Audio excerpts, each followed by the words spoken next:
Olá, uma ótima noite para você que acompanha a nossa programação. Seja muito bem-vindo a mais uma edição do Vejam Só, aquele que, sem dúvida nenhuma, é o melhor debate teológico da televisão brasileira. Que privilégio dividir esse momento com você que nos acompanha, que curte, que repercute, que ajuda na nossa construção. Seja muito bem-vindo, tá bom? Já deixo aqui para você meu perfil lá no Instagram, mais uma plataforma aí para a gente poder, obviamente, interagir, conversar e falar sobre tudo aquilo que acontece aqui no Vejam Só. Então manda sua mensagem lá, que eu estou esperando aí também a sua contribuição, tá bom?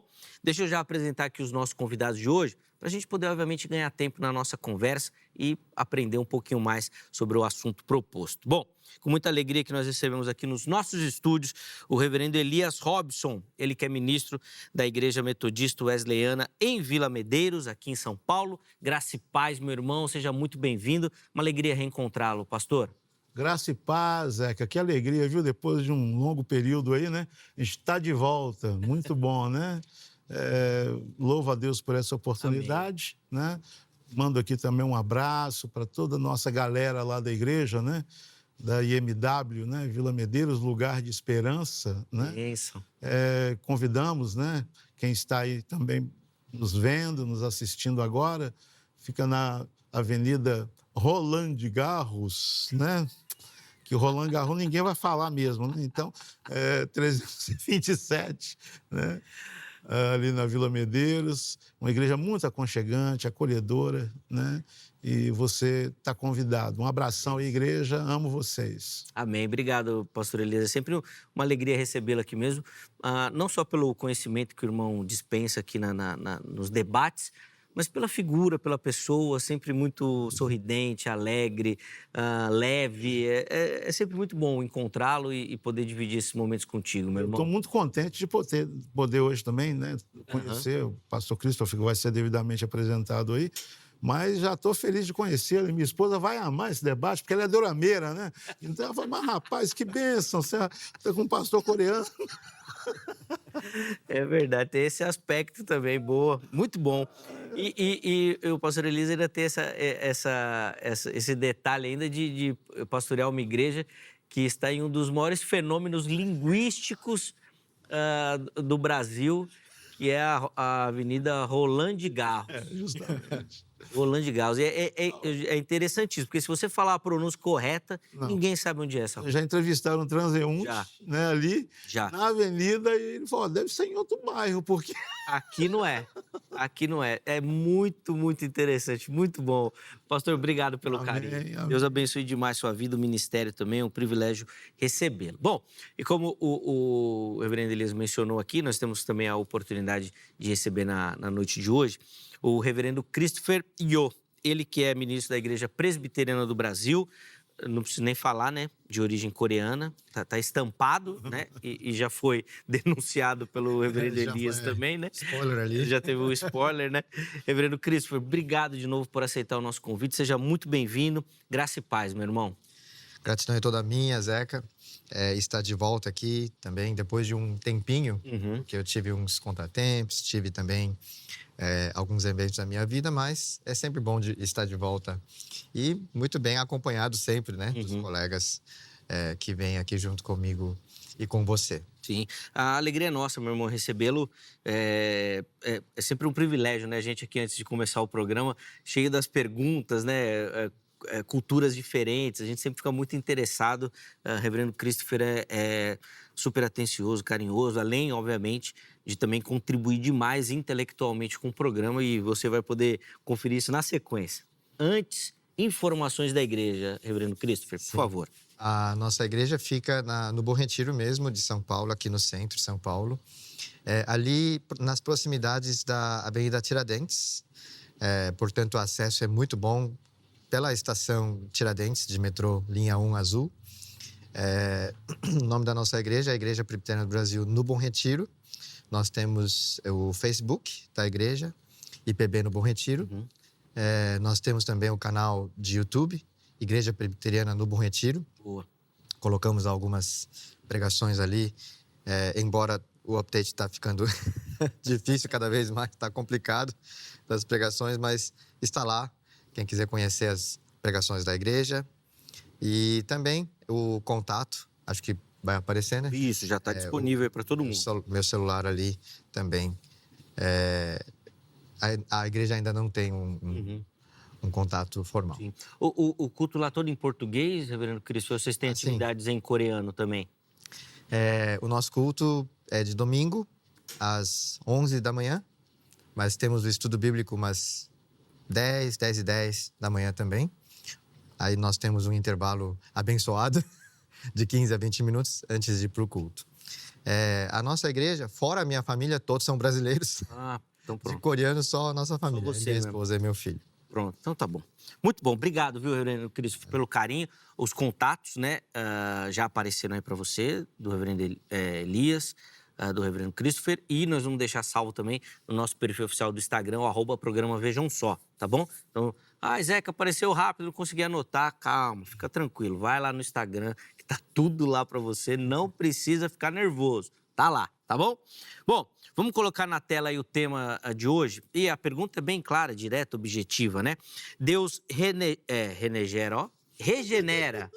Deus regenera ou o homem se arrepende primeiro? E a gente pensou nessa pergunta a partir do convite de Jesus a Nicodemos, né? É necessário o homem nascer de novo. E aí surge a dúvida, qual que é o primeiro passo para esse novo nascimento? Meus convidados vão responder a pergunta, indicando, obviamente, o caminho que eles vão seguir. Eu vou abrir a enquete para você participar e depois a gente vai aprofundar aqui na nossa temática, tá bom? Reverendo Elias, o irmão vai ter o privilégio de iniciar, então. E aí, como é que o irmão responde? Regeneração ou arrependimento? Sim, eu creio que o homem se arrepende e é então regenerado, né? Aí acontece o novo nascimento, né? Essa é a nossa posição, claro, com todo respeito, estamos aqui dentro do princípio de camaradagem cristã, né? E o contraditório não é ofensivo, né? São posições, né? Obviamente, né? Você tem um metodista e um presbiteriano, óbvio, né? Não precisa nem avisar, né? Mas servimos o mesmo Senhor, vamos para o mesmo céu, nos amamos, né? Mas a nossa postura é essa, né? Que o homem se arrepende e então ele é regenerado, né? Boa. Rápido, direto, objetivo na pergunta, hein, Reverendo Cristo? Quero ver como é que você vai responder, então, a nossa pergunta, que apesar que, de novo, o Reverendo Elias já deu o spoiler da sua resposta, né? Já. Você não vai nem poder fugir. Não temos como fugir. Não, eu concordo no aspecto humano, né, do nosso, né? Ao nosso ver na esfera humana, na esfera temporal, realmente é isso que a gente observa. A pessoa que não era crente, a pessoa se arrepende, então a pessoa passa a crer. No entanto, nós, os reformados, né, não só presbiterianos, mas reformados e presbiterianos, tomamos a premissa, creio que o pastor já também conhece, do Efésios 2, né? Que todos nós estávamos mortos espiritualmente. Se nós somos mortos espiritualmente, somos incapazes de alcançar algo espiritual. Não que a gente não possa escolher se a gente vai almoçar feijoada ou carne seca. Não que a gente não possa, né, agir em benefício ou em malefício das pessoas, mas espiritualmente, algo significativo aos olhos de Deus, que Deus considere como arrependimento eficaz, realmente somos incapazes, totalmente inábeis de fazer isso. E também a ordem que Jesus mesmo põe em Marcos, né? Marcos 1, deixa eu ver aqui, Marcos 1, versículo 15, o reino de Deus é vindo, arrependei-vos e crede no Evangelho. Ou seja, sem a vinda do reino, e Jesus muitas vezes já deixou bem claro que ele se iguala ao reino de Deus, a vinda dele é a vinda do reino. Uhum. Então, o reino de Deus é vindo, então vem o arrependimento e fé, né? Que em Marcos 19, 29, Jesus fala sobre aquele que sofre por minha causa. Em Lucas 18, 29 e 30, fala aquele que sofre por causa do reino. Uhum. Então, Jesus é o reino, né? Então, sem a vinda dele antes, a pessoa não se arrepende eficazmente aos olhos de Deus e nem possa crer. Sim, é improvável que a pessoa... É improvável, não, é impossível que a pessoa tome essa decisão sem que antes algo aconteça. E na dinâmica defendida pelo reverendo Elias, a pessoa tem esse start e esse algo então acontece. É mais ou menos isso, tá? Eles vão, obviamente, agora conseguir aprofundar esse pensamento aí para você. Mas antes, deixa eu abrir a enquete, porque eu quero te ouvir também. Quero saber como é que você pensa, como é que você entende esse assunto. Apesar de ter uma ligeira impressão do que vai sair na nossa enquete hoje. Mas eu quero saber. Vamos lá, então. Põe na tela aí a pergunta que a produção deixou para você lá no nosso Instagram. Então, é lá que você encontra as nossas enquetes, tá bom? Elas estão sempre lá nos stories. Você clica lá, aí você vai ver a enquete. Na postagem seguinte, vem a possibilidade de você justificar a sua escolha, tá bom? A pergunta é a seguinte, ó. O que vem primeiro na salvação? Vamos lá as opções. Primeira opção, arrependimento. Então, o arrependimento é o que acontece primeiro. Segunda opção, regeneração. Você é regenerado para iniciar, então, esse processo. E a terceira opção, eu não sei. Eu estou em dúvida, preciso aprender, ainda não tenho certeza. Então, vai lá, vote, escolha. Se você quiser justificar, fique à vontade. Nós vamos separar alguns comentários para tentar colocar aqui no nosso molho também e poder aprender um pouquinho mais, tá bom? Reverendo Elias, vou devolver a palavra ao irmão. O reverendo Christopher já expôs aí o contraditório, principalmente baseando lá no texto de Efésios 2, né? Onde apresenta que o homem, então, estava morto espiritualmente e a defesa dele é que morto não vai poder tomar decisão nenhuma. Então, gostaria que o irmão começasse a sua exposição a partir daí também, por favor. Eu queria destacar primeiro, eu queria fazer citação desse momento que alguém se converte, nasce de novo, e eu achei uma descrição muito linda, é bem antiga até, de uma canção do João Alexandre, da época que ele era do grupo Pescador ainda. Cuidado com essas citações de canção, hein? Tá perigoso aí, né? Pode dar auê, essa coisa aí, né? O momento não é favorável. Aí ele diz assim, o nome da música é Conversão. Parece que morri, meu mundo se acabou. Em mim, uma mudança se passou. Meu mundo de pavor reconheceu o amor de um outro ser maior, de um Salvador. De novo revivi para um mundo sem pavor, um mundo onde Cristo é o Senhor. Essa mudança radical que acontece, né, no ato da conversão, dentro da nossa perspectiva, porque entendemos que a regeneração é um ato imediato, não é um processo. Quando a gente entrega a vida a Cristo como Senhor e Salvador, e a gente o recebe, né, e se torna filho de Deus, acontece essa experiência de transformação do nosso mundo. Jesus, ele disse que aquele que não nascer de novo, ele não pode ver, ele não enxerga o reino de Deus e ele também não pode entrar no reino de Deus, né? Então, esse acesso ao reino e essa nova visão, essa mudança da cosmovisão, né, que acontece na conversão, isso se dá no momento ali mesmo, não é um processo contínuo como a santificação, e acontece no momento da conversão. E o ponto, vamos dizer assim, o start disso, é claro que a gente entende que existe um trabalhar do Espírito Santo, convencimento, mas chega o momento do homem se arrepender, reconhecer que ele é pecador, né? E esse arrependimento, primeiramente, queria destacar que é o panorama bíblico, especialmente o Novo Testamento, ele é inaugurado com um chamado ao arrependimento. Arrependei-vos. Foi a mensagem de João Batista, a mensagem de Jesus, mensagem do Evangelho, mensagem no Pentecostes. Arrependei-vos, arrependei-vos, arrependei-vos. Então, eu entendo que esse ponto de partida, esse start, que faz com que aconteça, então, a regeneração, no momento da conversão, a justificação, né, consolidada ali. Cristo pagou, claro, o preço na cruz, a vida justa dele, né, foi entregue no nosso lugar, mas tem que haver um reconhecimento para que a pessoa, então, possa usufruir e desfrutar disso. E acontece nesse momento da conversão. Uma coisa muito frequente que acontece é a gente, né, que nós, metodistas, tal, sermos acusados, né, de sermos pelagianos, coisa e tal, né? Já é recorrente, né? Mas eu queria dizer o seguinte, nós entendemos, e eu até concordo muito com o posicionamento da depravação total e tudo isso, né? Só que nós temos um conceito que, na verdade, é agostiniano, e o pessoal tenta negar que é Agostinho, mas é Agostinho, né?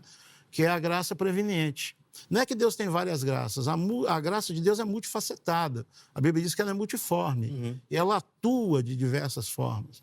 E uma dessas, vamos dizer, uma dessas faces da graça é a graça preveniente, que foi a capacitação que Deus deu ao homem para responder à mensagem da salvação.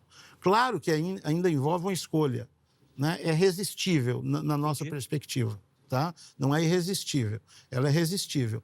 Mas é uma provisão de Deus. Por isso nós não somos pelagianos, porque para nós a salvação realmente começa e termina com Deus. Não tem essa coisa de é o homem. Mas quem capacita, quem deu essa capacitação, foi o próprio Deus. Mas tem que haver uma resposta. O chamado bíblico não seria arrependei-vos, arrependei-vos, arrependei-vos, se o homem não pudesse se arrepender, né? Se é Deus que faz ele se arrepender, para que chamar ele ao arrependimento, né? Então, a gente entende que realmente o arrependimento, ele é o start, ele acontece e ele, então, traz tanto a justificação como a regeneração acontecem nesse ato da conversão. Reverendo Christopher, vou fazer minhas as palavras do reverendo Elias, né? Então, para que chamar o arrependimento se o homem, na verdade, não precisa se arrepender de nada? É Deus que vai fazer tudo. Quero te ouvir. Realmente, não. Acabei de ouvir praticamente a mesma coisa que eu creio. Só o fato de que a graça seja resistível, porque a graça não é passível à resistência ou à aceitação. A própria palavra graça, charis, né, em grego, é um termo... Tem vários usos disso, mas na Bíblia, assim como a palavra justificação é um termo forense, a graça também é um termo forense. Graça é aquele perdão daquele que não consegue imaginar, nem consegue esperar de ter alguma coisa. E também tem aspecto, por isso que tem aspecto de presente, dádiva, né? Então, se a graça não vem, seja preveniente ou não, se a graça não vem ao homem, o homem é incapaz de fazer nada. Quando vem, aí que ele se torna capaz de alguma coisa, como o próprio pastor falou. Então, para que o homem se arrependa ou não se arrependa, deve haver a graça primeiro. Deve haver a graça. Então, esse é o primeiro aspecto. O segundo aspecto é que o ser humano, como o rei Davi fala no Salmo 51, ele nasce e é concebido. Não só nasce, mas ele desde a sua concepção, ele é pecador. Ele tem noção disso. Mas ter noção não quer dizer que ele consegue, né? Por isso... Consegue superar isso, né? Exatamente. Por isso, Cristo, assim como todos nós, pastores, pregadores, clamamos ao arrependimento, para que nessa mensagem, o Espírito Santo que opera através e com a mensagem, com a palavra, cum verbo, né, em latim, agostiniano, é que dê esse start. Então, nós cremos que quem dá o start é Deus. E a mensagem de arrependimento tem que ser dado porque Deus vai usar, ou não, dependendo da soberania dele, dependendo da escolha dele, não do ser humano. Escolha... Dá até para falar uma escolha preveniente ou um decreto eterno, Christopher? Escolha preveniente, preveniente, né? Predestinação, né? Decreto eterno. Decreto aqui, como eu já falei nos outros programas, plano. Né? A palavra muito mal traduzida para português é esse. Decreto de decretar alguma coisa, mas é plano, né? O decreto transmite uma ideia muito autoritária, né? Muito Acho que autoritária, E aí vira um... Tirânico. Isso, perfeito, Cristo, perfeito. Tirânico. E aí vira uma arma para o pensamento oposto, dizer, pô, então Deus não dá oportunidade para ninguém, aquela coisa toda. Exatamente. Bom, e aí, Reverendo Elias? Então, tá aí. Satisfeito aí? Ele até começou bem, ele falou, eu concordo com tudo que ele falou, mas... Tem uma coisa que o pastor Christopher falou, que eu até quero me reposicionar em relação a isso. Eu entendo que a graça preveniente, ela é realmente irresistível. A graça preveniente. Uhum. Porque a graça preveniente é a provisão de Deus que capacita todo homem, como diz lá em João, capítulo 1, versículo 9, que Jesus é a luz que veio ao mundo e ilumina todo homem, todo. Não é uma parte da humanidade ou uma parte escolhida. Essa capacitação é para todo homem. E eu entendo que ela resistiu porque ela foi dada a todo homem pode decidir, né? Agora, essa decisão, né, por Cristo, o arrependimento, é essa questão que eu falei que é irresistível, tá? Mas a graça em si, preveniente, ela é irresistível, já foi dada. Não sei, ela está disponível, mas o ser humano pode resistir a ela no sentido de... Não resistir a ela, porque ele já tem a capacidade de decidir. Agora, tá bom. Entendeu? Agora, a questão é se ele vai usar isso realmente, né, para se arrepender e para... Tá. Uma coisa que eu queria também destacar é que, às vezes, o pessoal entende que qualquer tipo de iniciativa do homem seria obra, né? Seria obra. Não, o homem não é salvo pelas obras, mas tem um conceito aí que o pessoal quase não fala e é importantíssimo. Que o exercício da fé para a salvação não é obra. A decisão pela salvação, isso não é obra. E eu quero até ler um texto importante nesse sentido, que pode ajudar a gente a enxergar melhor, né, essa questão. É o caso que acontece com Abraão. Eu quero observar algumas afirmações que são feitas aqui. Porque eu acho que o grande divisor de águas no assunto é esse, né? Porque quando você fala que o homem vai decidir, que o homem vai se arrepender, não, mas o homem não é salvo por obras. Como se o ato de fé fosse obra, né? Então é bom a gente também observar isso. Veja só, uma afirmação minha, né? Crer em Cristo não é obra humana. É um ato de justiça perante Deus. Confiar na justiça de Cristo é ato de justiça que nos justifica. Foi assim com Abraão, né? Então, vamos ver aqui. Romanos capítulo 4 nos diz assim, a partir do versículo 1, que, pois, diremos ter alcançado Abraão, nosso pai, segundo a carne? Porque se Abraão foi justificado por obras, tem que se gloriar, porém não diante de Deus. Então, se o exercício de fé que ele teve, isso é obra, então ele não tem... A glória é dele, não é de Deus, então, né? Agora, olha o que diz, versículo 3. Pois que diz a Escritura? Abraão creu em Deus e isso lhe foi imputado para a justiça. O ato de crer não é obra humana. O ato de crer é imputado como justiça diante de Deus. Porque eu estou crendo em Cristo, na justiça dele para a minha justificação. Isso não pode ser chamado de obra humana. Não tem nada a ver com religiosidade, ou algum ritual, ou alguma coisa que eu faça meritória, não é nada disso. Agora, olha só, o texto continua. Eu vou até saltar aqui, porque não dá para a gente ler tudo, né? Mas vamos lá no 6. E é assim também que Davi declara ser bem-aventurado o homem a quem Deus atribui justiça independente de obras. Então, quando a pessoa crê, isso não é considerado obra humana. Isso é independente de obras humanas. Agora, veja só. E o texto ainda vai mais longe. Não dá para ler tudo, né, gente? Mas vamos lá. Versículo 9. Vem, pois, esta bem-aventurança exclusivamente sobre os circuncisos ou também sobre os incircuncisos, né? Quem é judeu, quem não é judeu também. Visto que dizemos, a fé foi imputada a Abraão para a justiça. Agora, olha só, 13. Não foi por intermédio da lei que Abraão ou a sua descendência coube a promessa de ser herdeiro do mundo, e sim mediante a justiça da fé. Deixa eu só terminar isso aqui. E não somente por causa dele está escrito, não foi só por causa de Abraão que Paulo escreveu isso aqui, não.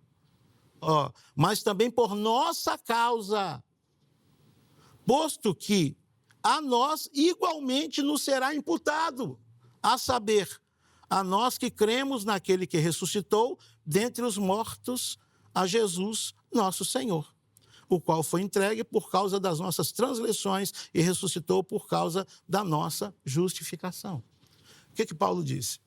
que quando alguém toma a decisão de crer em Cristo como Salvador, isso não é, de forma alguma, obra humana, como alguns querem dizer, né? Ah, não, isso é o homem. Não, o homem não pode se salvar. Não, aqui está dizendo que o ato de crer é imputado por Deus como justiça. E ele recebe isso como justiça atribuída a Cristo. Porque a pessoa está crendo em Cristo, ele não está crendo nele. Né? Então, eu acho que esse texto ele é muito emblemático nesse sentido. Porque o grande problema é que quando você fala fé, o homem não pode estar incluído de forma alguma. Não, ele recebe a fé. Ele não tem como exercer fé, ele não pode tomar decisão. Não. A graça previdente capacitou os homens para isso. Eles podem sim tomar. E quando eles tomam essa decisão, claro, verdadeiramente, né, gente? De coração. Não sendo da boca para fora, né? Não, sim, sim. A pessoa toma uma decisão verdadeiramente, aquilo ali, quando isso acontece, Deus está olhando aquilo e Deus enxerga aquilo como um ato de justiça dirigido ao seu filho Jesus. E diz que foi assim que Abraão creu e foi escrito por causa de nós também, que é assim também que nós somos salvos. É assim que a gente crê também. Bom, nós vamos para o intervalo, mas antes, Cristo, quero te ouvir até para a gente já aproveitar a ideia aqui, porque, Certo. Pelo que eu entendi, o Reverendo Elias faz uma defesa aqui para descolar essa questão do mérito do homem na sua profissão de fé, vamos dizer assim, no seu arrependimento. Descolamento esse que é muito defendido pela ideia reformada, né? Agora, eu não sei, né? Ficou suficiente aí para o seu entendimento, o Cristo? Eu quero te ouvir. Como eu falei desde o começo, tá praticamente a mesma coisa que falamos. Praticamente é maravilhoso, né? Praticamente. Então, foca só naquilo que está diferente, vai, Cristo. Então, é isso que eu vou fazer. Antes de mais nada, tanto o Velho quanto o Novo Testamento, quando fala de ato, ou obra, ou tomada, são a mesma palavra. Então, não há diferença entre ato de fé e obra de fé. Então, o ser humano, quando nós explanamos de que nós cremos, isso é uma ação que o ser humano faz. É um ato, é uma obra. Então, tem uma parte, no entanto, tem várias partes no Novo Testamento, tanto no Velho quanto no Novo, em que a fé, o crer, não é ato, nem obra, como o senhor falou. Mas no meio, falou junto, ato de fé. Mas ato de fé é obra de fé. Uhum. Então, o que tira mesmo, descola de vez e até ajuda, oferece essa ajuda, é em Judas, versículo 3, quando fala da salvação. Amados, quando empregava toda a diligência, todo o esforço em escrever-vos acerca da nossa comum salvação, então, Judas está dizendo, eu tentei escrever sobre salvação, e o que estou falando é sobre a salvação, de comum dada, né? Foi que me senti obrigado a corresponder-me convosco, exortando-vos a batalhardes diligentemente pela fé que, uma vez por todas, foi entregue. A fé é entregue. A fé não é ato, nem obra, nem tomada de decisão. A fé é entregue. A fé, qual fé? Fé salvadora. Como assim? No Novo Testamento, o próprio Jesus traz 4 tipos, entre aspas, de fé diferentes. A fé que crê meramente nos fatos, por exemplo, que o Brasil é independente desde 1821, ele crê como sendo verdade, porque todo aquele que nasce depois, nasce com cidadania brasileira. Então, logo, se ele nasce brasileiro, ele não é português, ele é independente. E o que começou com tudo isso? Ali na independência do Dom Pedro I, etc. Há polêmicas, mas é essa data. Então, essa fé leva à salvação? Não leva à salvação. Jesus mesmo falou que não leva à salvação. Tem outro tipo de fé que crê temporariamente porque o mundo é maior do que Deus, né? Então, pode ter ficado um tempinho, mas logo cai fora e não volta nunca mais. Pode até estar na igreja, mas ele em si não... Né? Então, essa fé também, fé temporal ou temporária, não leva à salvação. Tem a fé também que busca só em milagres, né? De expulsão de demônios, que a gente falou. Busca só em milagres, mas o crer de que a minha palavra tem poder miraculoso, o poder de que crer de que se eu proclamar as coisas do universo vêm para mim, isso não leva à salvação. Jesus mesmo falou desde 2000 anos atrás. E a fé salvadora. A fé salvadora que, aqui, de acordo com Judas, estamos falando da salvação, estamos falando da fé que uma vez por todas foi entregue. Uma vez por todas. E aí tem várias referências do Novo Testamento. Romanos 6,10, Hebreus 7,27, 1 Pedro 3,18, entre outras, que fala sobre a fé salvadora que uma vez por todas foi entregue, foi concedida. Paulo, no trecho de Romanos 4, foi imputada, foi dada. Não é nenhum ato, nenhuma tomada de decisão, não é nenhuma obra humana. E aí... Posso discordar? Eu entendo. Mas, pera. Tá bom. Deixa eu só chamar o intervalo, senão nós vamos atropelar o intervalo. Aí a gente já volta na sua discordância. Eu também quero entender que discordância é essa que o Christopher falou que tá tudo igual. Não foi isso que ele disse? Ele começou e falou, não, mas nós estamos falando a mesma coisa. Aí o outro já discordou, não dá para entender, mas calma. Próximo bloco. Antes do intervalo, eu já vou deixar aqui o telefone da grade para você, código 11 3115 0819. 11 3115 0819. Academia Teológica da Graça de Deus, parceira aqui do Vejam Só. E nós indicamos para você que quer estudar teologia, quer se aprofundar no conhecimento das Escrituras, quer responder esse chamado que Deus tem na sua vida para trabalhar ministerialmente, para trabalhar na igreja. Procure pela grade para essa capacitação. Eles são diversos cursos que vão te ajudar nessa questão, tá bom? Além disso, toda a rede social da HIT aqui para você conhecer a emissora, os programas, o conteúdo. Tem muito material preparado com carinho para abençoar você e toda a sua família. Então, vem conhecer aquilo que a HIT faz, tá bom? Intervalo rápido, Vejam Só vai. Na sequência, nós já estaremos de volta.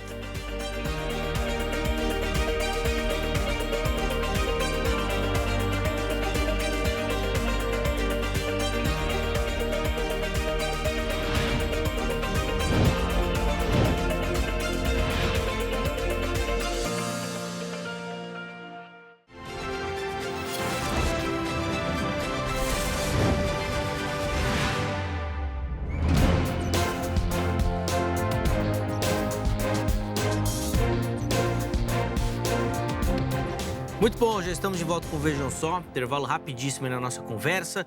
Hoje, respondendo a pergunta, né? Primeiro Deus regenera, primeiro o homem se arrepende. O que acontece nesse processo de salvação?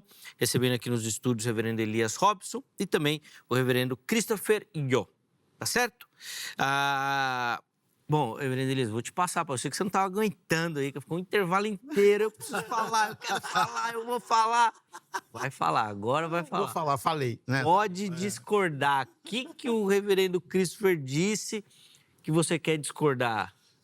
Primeiramente, a exegese, né, de Judas ali, no versículo 3, né? Capítulo único, né? Versículo 3. Eu entendo que ali não está falando sobre a questão da entrega individual de fé.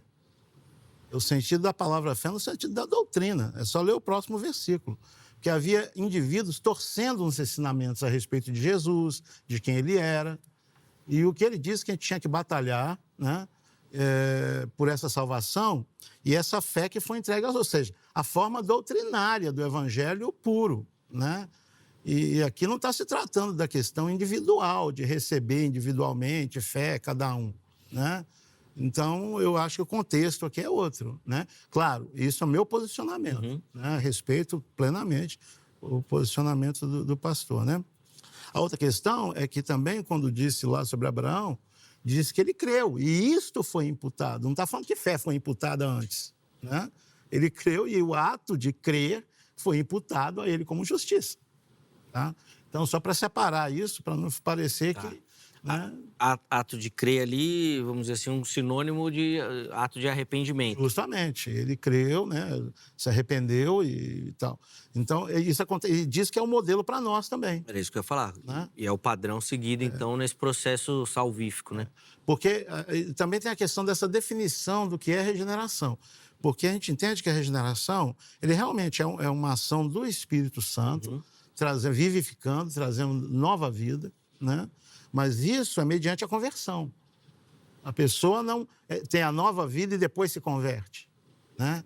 Porque a Ordo Salutis, né, vamos dizer assim, né, que a gente entende, realmente o arrependimento vem antes. E então acontece essa transformação, esse novo mundo, né, que a gente recebe, essa nova cosmovisão, onde Deus é o centro, onde o senhorio de Cristo, né, é o governo da minha vida, entende? Então... Eu entendo. Bom, Christopher vai falar aí, inclusive, do texto de Judas, mas o que eu imagino que ele vai dizer é que o homem não pode ter esse arrependimento, essa noção de se arrepender das coisas sem a regeneração, porque senão ele vai achar que tudo que ele faz é bom. Sim. Se o Espírito não conduzi-lo, né, a esse entendimento do que aquilo que ele faz é mal e ele necessita se arrepender. Mas vamos ouvi-lo, né? E aí, reverendo Cristo? É exatamente como você falou. O critério de arrependimento não pode jazer no próprio homem. Porque ele não tem critério, vamos dizer assim. Não tem critério. Como é que um homem morto espiritualmente vai discernir as coisas do Espírito? Aliás, o apóstolo Paulo, na primeira e na segunda Coríntios, fala que coisas espirituais só se discernem pelo Espírito. Então, se a pessoa não tem Espírito vivo aos olhos de Deus, como é que a pessoa vai discernir o tanto que precisa para Deus se arrepender? Igual o pagador de promessas aqui do livro e do filme, né? Então, ele não sabe, a não ser que ele mesmo determine o que seja e pode não, muito bem, aceito por Deus, né? Aliás, essa semana é um dos temas que eu vou pregar nesse domingo, são aqueles 3 homens que seguem a Jesus. Tem um episódio na vida de Jesus em que ele deixa para sempre a Galileia. Ele vai para Jerusalém e dentro de meses ele vai sofrer, morrer e ressuscitar. A Bíblia é claro dizendo assim que Jesus, sabendo que o tempo se aproxima de ele se ressuscitar e subir aos céus, ele está indo e tem um escriba achando que Jesus é o grande mestre, tomando entre aspas, para si, movimento de Jesus, e ele diz: Senhor, onde quer que o Senhor vá, eu te seguirei. Então, ele tem um ideal, ele tem uma causa, ele tem um entendimento sobre o que Jesus fez, até ele afirmar, inclusive suportando da anátema que vai vir do Rabinato Superior, do Sinédrio, Sim. Diz que vai seguir Jesus. Só que Jesus disse o quê? Eu não tenho onde reclinar minha cabeça. Ou seja, é um não. É um não, não é assim. Não é assim. Então, como é? Desde o início do programa eu falei de Marcos 1, que fala: é vindo o reino, arrependei-vos e crede no Evangelho. Foi exatamente essa ordem que Jesus traz em João 3 e também o pastor concorda. Precisa nascer de novo e depois Jesus fala de crer. Então, essa eu não diria ordem, essa é a ordem lógica das coisas, não ordem cronológica. Mesmo porque em Romanos 6:10 fala que Jesus morreu uma vez por todas. Hebreus 7:27, remissão foi feita uma vez por todas. Já que falou que é para todos os homens, não é individualmente, então tem Hebreus 9:26-28, uma vez por todas trouxe a salvação. Hebreus 10:2, uma vez por todas purificou. 10:10, Hebreus ainda, uma vez por todas trouxe a santificação. E aí apóstolo Pedro, na 1 Pedro 3:18, ele diz que Jesus traz a justificação uma vez por todas para todos nós. Então, não há uma ordem de salvação cronológica.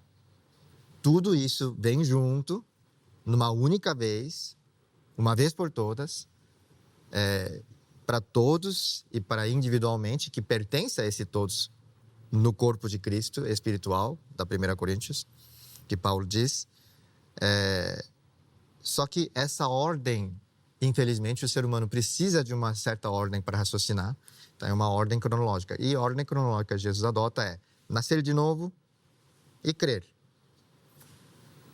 Esse nascer de novo, como a própria palavra diz, nascer, e o termo que João usa é interessante, esse de novo, existem 3, 4 expressões em grego diferentes, mas esse de novo que João usa em João 3 é de cima também. Sim, Quem não nascer de cima não pode crer, não pode entrar no reino, não pode ver o reino, se não nascer de novo. Então, se a pessoa vê o reino, é porque ele já está dentro do reino. Ele tem que nascer de novo para estar no reino. Senão, ele não tem noção de nada do reino. E como que entra no reino? Pelo arrependimento. Então, para entrar, precisa nascer de novo. E aí, reverendo Elias? Bem, vamos pensar no que Jesus falou, porque a gente fala de Nicodemos e parece que é só os primeiros versículos, né? A gente esquece que João 3, de 1 até 21, é o mesmo diálogo. Sim, sim. Então, Jesus, ele fala, quando ele fala do nascer de novo, né, que é necessário nascer de novo, ali não é estanque. Alguém nasce, pronto, Deus faz ele nascer. Não, Jesus explica depois como é que alguém nasce. Isso é importante entender. Sim, A sequência do texto. Sim. Né? Por quê? Porque Nicodemos, ele fica boiando e ele pergunta, né? Ele quer saber como é que pode isso. O velho voltar ao ventre da sua mãe, né? Ele fala assim, não, primeiro ele faz esse questionamento, mas depois ele faz outro. Porque Jesus chega e ele fala assim, né? Versículo 9, Nicodemos respondeu e disse-lhe, como pode ser isso? Versículo 10, Jesus respondeu, como pode ser isso o quê? O novo nascimento, porque ele já tinha indagado, como é que alguém pode voltar para o ventre de sua mãe? Não se trata disso, não é nascimento da carne, né? Tem que nascer da água e do Espírito, é um nascimento espiritual, né? E ele até falou o seguinte, se eu falo de coisa terrena, vocês não entendem nada, e se eu falo de coisa celestial, muito menos, né? E aí ele explica como é que acontece a coisa celestial. E aí, a partir do versículo 9, quando então Jesus responde, né? Jesus respondeu e disse-lhe, né? Tu és mestre de Israel e não sabes disso, tal. E aí ele faz essas afirmações. Eu quero destacar aqui então, dentro dessa resposta de Jesus, ele começa a identificar primeiro, bem, se o homem tem que ser salvo, quem que é o Salvador? Então ele começa a identificar a pessoa do Salvador, né? Versículo 13, ora, ninguém subiu ao céu, senão o que desceu do céu, o Filho do homem que está no céu. Aí identifica quem é esse que faz as pessoas nascerem de novo, né? Então, não é outro. Quem é que desceu do céu? Tem alguém aqui? Algum fundador de religião? Alguém que desceu? Não, todo mundo era daqui. Então, exclui todo mundo, só sobrou um, Jesus. Ele é o único que desceu e depois subiu de novo, né, ao céu. Então, ele começa a identificar para Nicodemos quem é esse que leva as pessoas a nascerem de novo. E aí, ele começa a mostrar também, olha o versículo 14, e como Moisés levantou a serpente no deserto, assim importa que o Filho do Homem seja levantado. Ele aponta o tipo de morte que ele teria, né? Que seria erguido, né, numa cruz, né? E aí ele começa a mostrar qual o caminho para alguém nascer de novo. Veja o versículo 15, para que todo aquele que nele crê, tá vendo? Todo aquele que nele crê não pereça, mas tem a vida eterna. Versículo 16. Porque Deus amou o mundo de tal maneira que deu seu Filho unigênito para todo aquele que... Ele começa a enfatizar a questão do crer, a questão da fé no Filho de Deus, nesse que ele identificou, que era ele próprio, né? E aí no versículo 18, novamente, quem crê nele não é condenado. Quem não crê já está condenado. Ao versículo seguinte, porquanto não crê. Você viu quantas vezes ele fala em crer, em crer, em crer, em crer? Esse é o caminho para o novo nascimento. Está vendo? Ele aponta o crer. Ele não fala de outra coisa. Ele fala que a pessoa precisa crer. Entende? E lembrando lá de Abraão, ficou claro que o fato dele crer foi imputado como justiça perante Deus. Tá? Então, aí mostra aqui também dessa transformação, que é necessária uma conversão verdadeira. A luz veio ao mundo e os homens amaram mais as trevas do que a luz, porque suas obras eram más. Porque todo aquele que faz o mal odeia a luz e não vem para a luz. Está vendo? Isso é conversão, é sair das trevas para a luz, né? Mas quem pratica a verdade vem para a luz, né? E por aí vai. Então, o que eu queria destacar? Que quando ele afirma lá em cima sobre o novo nascimento, ele não é estanque, ele não parou ali. Ele explica depois. Por isso que eu amo exegese, né? Porque exegese, antes de analisar qualquer expressão ou palavra, precisa observar o contexto inteiro, né? Então, não é que ali esse nascer de novo é um ato que acontece ali, coisa e tal, e o resto do texto não tem nada a ver. Não, é o contrário. Ele não explica ali o que é como nascer de novo. E aí ele é indagado. E ele responde, tanto que estava certa a indagação de Nicodemos, que ele responde à indagação. E ele entra em detalhes, mostrando quem é esse Salvador, qual é o caminho para que alguém nasça de novo, que é crer. Ele identifica muito bem para ninguém crer errado. Né? Porque tem muita gente crendo em muita coisa por aí. Né? Mas desceu do céu? Subiu ao céu? Ah, então tira fora. Só Jesus. Né? Sim. E aí ele mostra que é crer, é crer. Ele afirma mais de 6 vezes isso. Né? E esse crer tira a pessoa das trevas e traz para a luz. A prova dos 9, a prova de que alguém realmente se converteu, é essa mudança. Né? De sair das trevas e agora viver na luz. A partir do crer. Do crer. Entendeu? E aí, Christopher, vou devolver a palavra aí. Infelizmente, nosso tempo já vai correndo, mas ainda quero te ouvir nesse contraponto. E aí, depois, os irmãos vão ter a oportunidade de fazer as considerações finais. Só uma última coisa, antes do pastor Christopher falar. Eu gosto muito dos ensinos finais de Agostinho, né? Que ele teve uma maturidade. E uma das coisas que ele falou, que chama muita atenção, é o seguinte: Deus, ele nos fez sem nós, mas não nos salvará sem nós. Isso é Agostinho.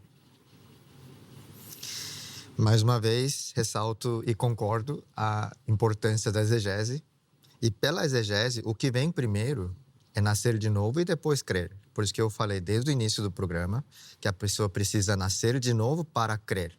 Eu nunca neguei que crer seja ato ou uma obra. Porém, para crer, precisa nascer de novo. Se ainda mais admitirmos que toda a Bíblia ensina que a salvação, como acabou de falar, veio dos céus. Quem não nasceu de novo, ele não veio dos céus. E como não é dos céus, ele não entende o que é dos céus. E a salvação decorre dos céus.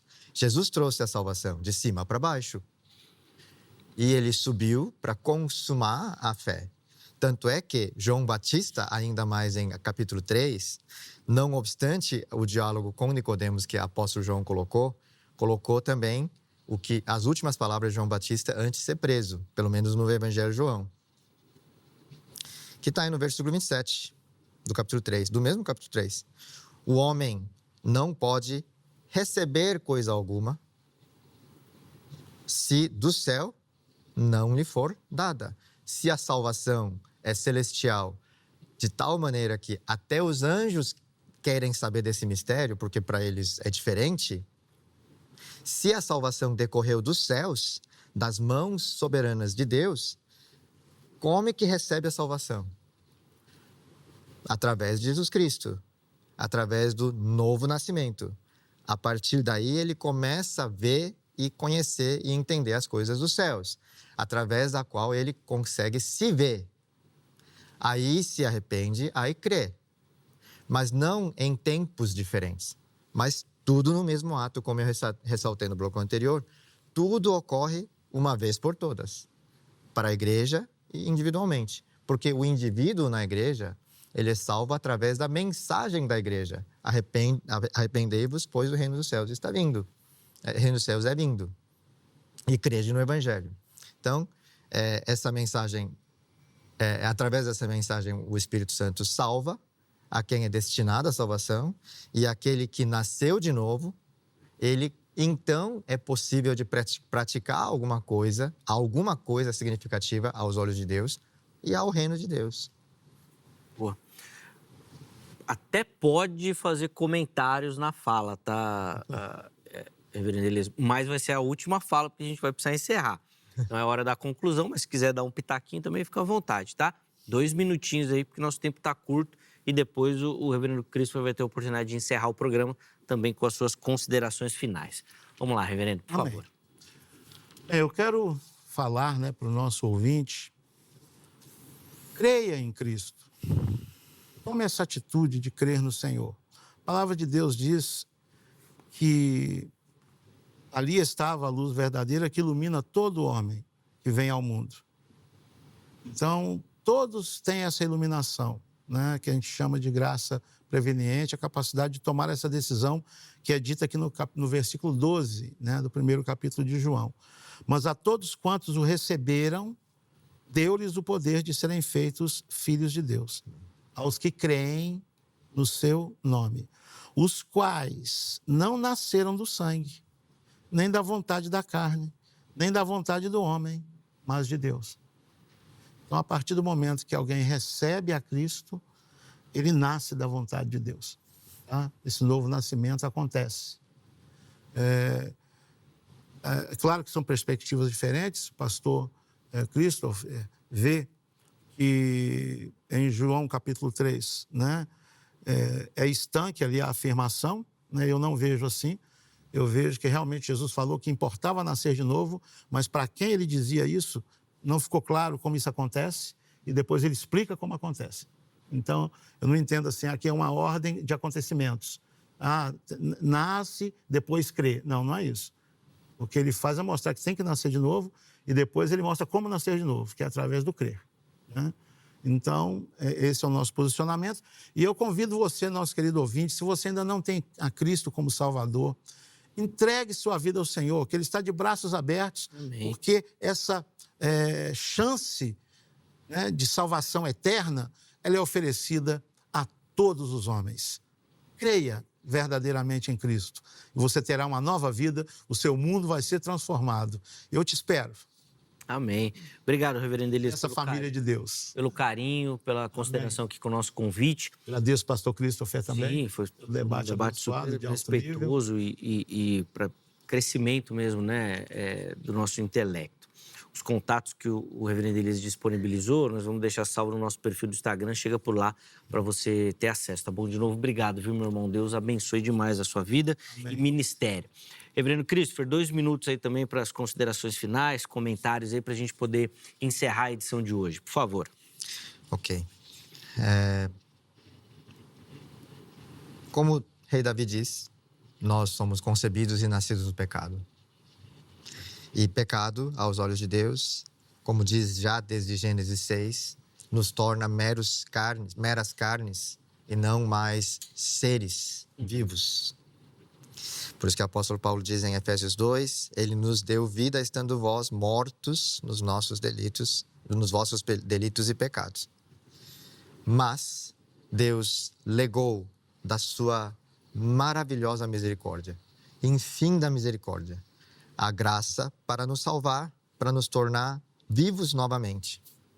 E isso é através do nascer de novo, através do nascer pelo Espírito, e tendo nascido Espírito, por essa graça que a gente não consegue imaginar, que a gente não consegue pensar, Ele nos tira do pecado, Ele nos traz para a luz. Então, vamos crer em Cristo. Vamos confiar nessa promessa de que Deus salva todo aquele a quem legou a sua aliança. Amém. Obrigado, reverendo Christopher, também pelo carinho, pela atenção com o programa. Sempre um privilégio ouvi-lo, tá bom? Deus continue abençoando. Agradeço a todos aí, do pastor também. A gratidão é nossa. E os contatos também disponibilizados pelo reverendo Christopher à sua disposição no nosso perfil oficial do Instagram, tá bom?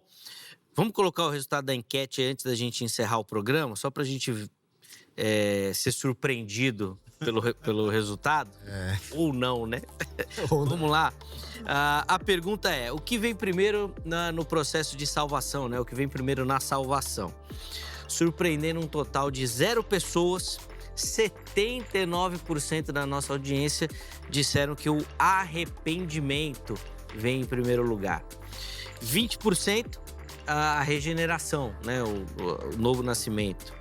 E 1%, não sei. Espero que o nosso debate tenha ajudado esse 1% aí a escolher um dos lados, né? A ter um entendimento melhor da situação. E, é claro, a enquete revela aquele que é o pensamento majoritário, né, no nosso evangelicalismo nacional, que é o defendido aqui, muito bem defendido, aliás, pelo reverendo Elias, tá bom? Então, muito obrigado a todo mundo que votou, que participou. Foi um privilégio dividir esses momentos com vocês. Muito obrigado pelo carinho. A edição de hoje fica por aqui, mas amanhã, se Deus permitir, nós estaremos de volta com mais um Vejam Só. Um forte abraço e até a próxima!